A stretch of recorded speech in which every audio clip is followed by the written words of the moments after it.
L'enjeu méditerranéen, on le connaît, il est multiple. C'est un enjeu de liaison entre l'Europe et l'Afrique. C'est un maillon de grandes villes, de langues qui sont au berceau de la civilisation européenne et de la civilisation africaine.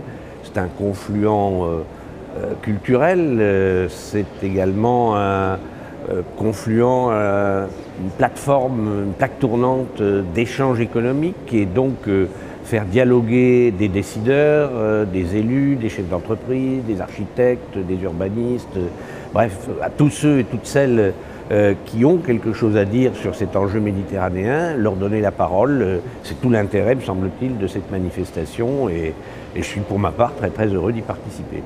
Alors moi, ce qui me paraît important, c'est deux choses.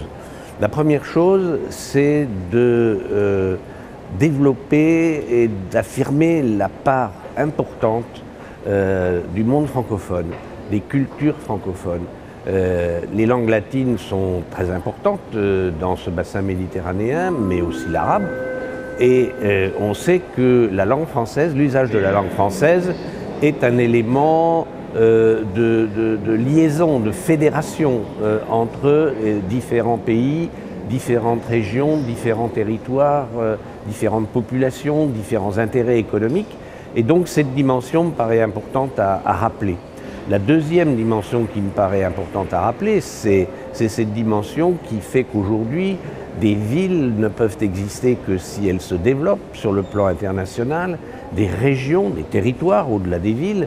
Je suis pour ma part très attaché à souligner toujours les limites d'un modèle de croissance qui est basé uniquement sur ce postulat que ce qui comptera demain, ce sont uniquement les grandes agglomérations.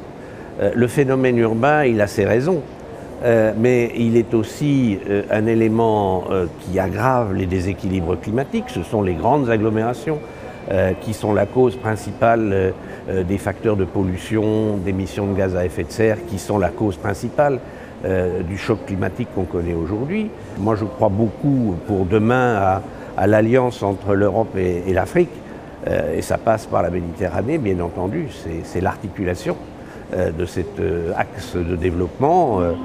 On a intérêt à y travailler d'urgence, parce qu'il y a d'autres grandes puissances dans le monde qui progressent très vite. Il y a d'autres rapports de force qui sont en train de se créer. Et nous avons, de ce point de vue, entre le nord et le sud de la Méditerranée, des intérêts communs qui sont évidents et sur lesquels il faut travailler. C'est ce qu'on fait ici et c'est tant mieux.